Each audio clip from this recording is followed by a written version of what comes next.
Mohon perhatian, tekan tombol subscribe.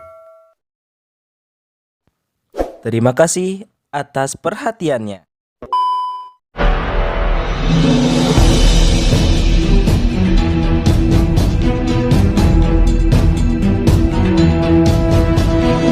Saya Yani Muhammad, driver online Depok.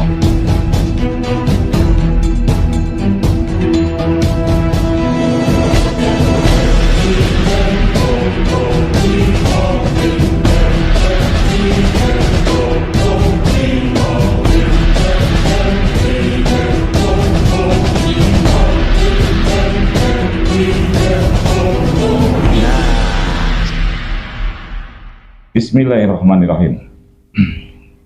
Assalamualaikum warahmatullahi wabarakatuh. Saya Yadi Muhammad, driver online Depok. Sahabat Popole yang ada di langit dan di bumi, kita kembali jumpa di ruang paling pribadi Anda.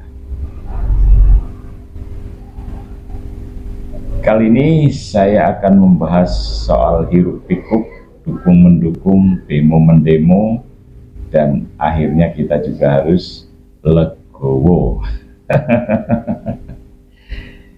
Ya, paling tidak itulah yang harus diakui oleh para pendukung calon presiden wakil presiden nomor urut 01 dan 03. Beberapa waktu lalu saya diundang oleh forum kader PDI Perjuangan makan siang bersama di salah satu restoran di Jakarta Pusat. Mereka mengeluhkan bahwa para kader terutama di grassroots Partai Demokrasi Indonesia Perjuangan sudah ditinggalkan oleh rekan-rekan sejawatnya. Khususnya mereka mengaku bahwa 2/3 wong cilik itu sudah digondol oleh Joko Widodo untuk mendukung pasangan calon 02 yaitu Prabowo Gibran. Itu baru di akar rumput atau grassroots-nya atau wong cilik lah. Maka mereka mengaku bahwa ketika mereka mengundang kami, mereka mengeluhkan bahwa mereka tinggal sepertiganya, meskipun mereka mengaku atau mengklaim meskipun sepertiga, tapi mereka yang paling militan. Oke lah kalau begitu. Karena itulah kita bisa melihat bahwa gerakan-gerakan perlawanan yang akhir-akhir ini ditujukan kepada pasangan calon 02 yaitu Prabowo Gibran, yang secara telanjang bulat kita sudah melihat dari awal, artinya dari sebelum Pilpres, saat pencoblosan, dan setelah Pilpres, dan sampai hari ini masih dilakukan kecurangan-kecurangan yang TSM, terstruktur, sistematis, dan masif. Bahkan ada yang mengimbui di kalimat belakangnya yaitu atau kata belakangnya itu brutal dan bengis. Bengis gitu, BB, brutal dan bengis. Nah, ya karena itu kita bisa maklum lah, karena memang era sekarang itu beda dengan era-era sebelumnya, karena memang inilah buah dari perbuatan kita sendiri. Ya mau nggak mau ngapain kita, memang selama ini kita sudah cuek terhadap kehidupan di sekeliling kita, terutama kehidupan politik dan beragama kita. Yang menjadi pertanyaan, apakah benar mereka hanya tinggal sepertiga di akar rumput? Ya betul, kalau kita lihat gerakan-gerakan yang selama ini dilakukan oleh akar rumput atau masa PDI Perjuangan tidak semeriah ketika dia belum berkuasa. Kita lihat aja kemarin demo-demo yang terjadi di halaman depan gedung Dewan Perwakilan Rakyat di Senayan. itu meskipun ada gabungan antara 01 dan 03, masanya tidak terlalu signifikan, masih bisa dihitung dengan jari. Bahkan ada yang meledek masa pendemo itu kalah dengan aparat yang mengamankan. Tapi oke lah, nggak apa-apa. Kita bukan dalam rangka menyepelekan. Karena saya ingat betul bahwa ada kata-kata bijak, meskipun kecil, tapi kalau dilakukan secara kontinuitas atau secara terus-menerus dan kreatif, insya Allah bahwa kezaliman yang dilakukan oleh rejim yang sekarang ini insya Allah tumbang. Cuman kita juga harus rasional. Betul bahwa mereka sudah kehilangan di akar rumput dan kini tinggal sepertiga seperti yang diklaim oleh forum kader PDI Perjuangan yang tadi. Nah, bagaimana? Apakah masih bisa berharap kepada elit politik di PDIP?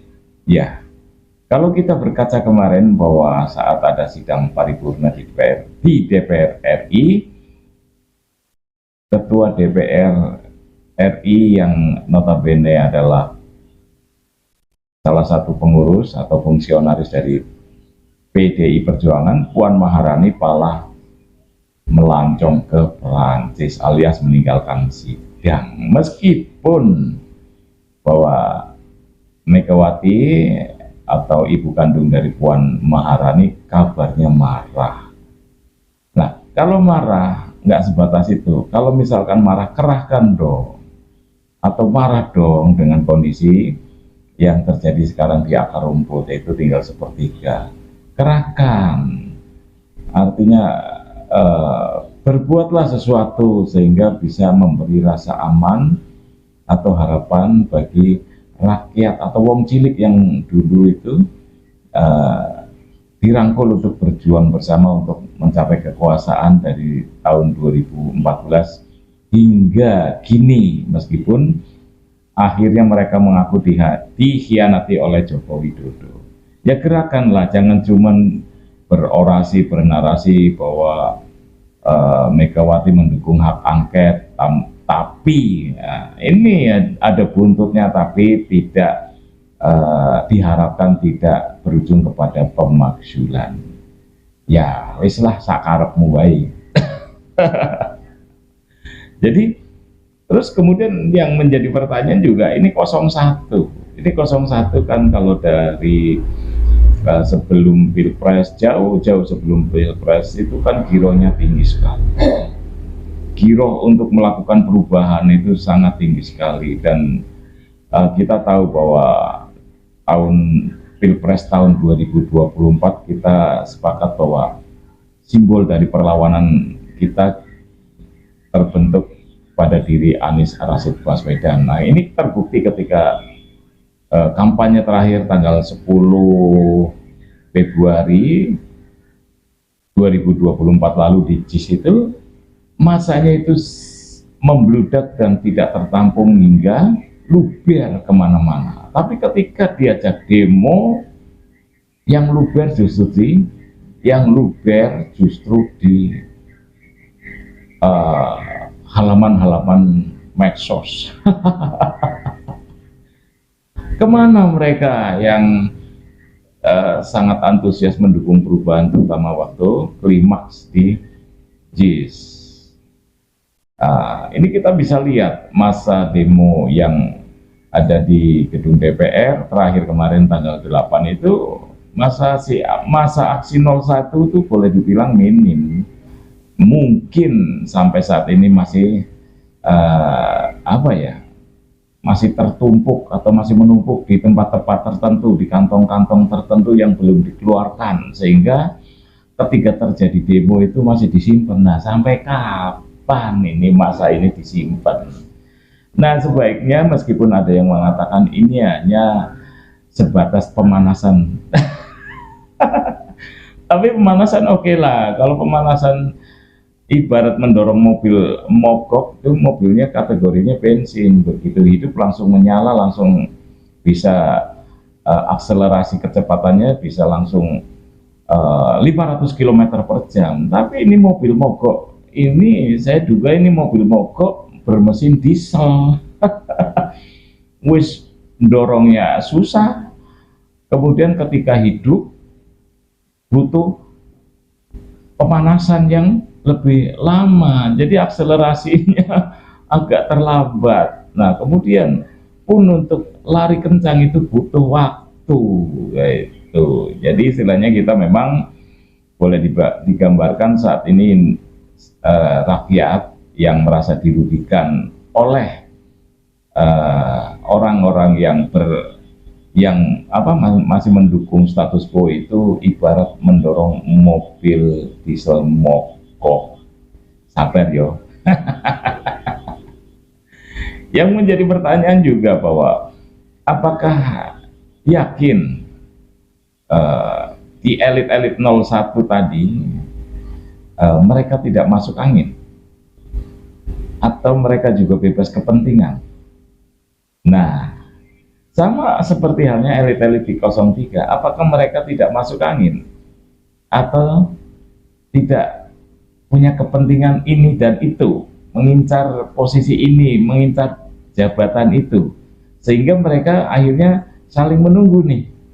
Jadi kompak nih, elit 01 dan elit 03 ini kompak nih, saling menunggu, karena mereka masing-masing ada pula yang masuk angin, ada pula yang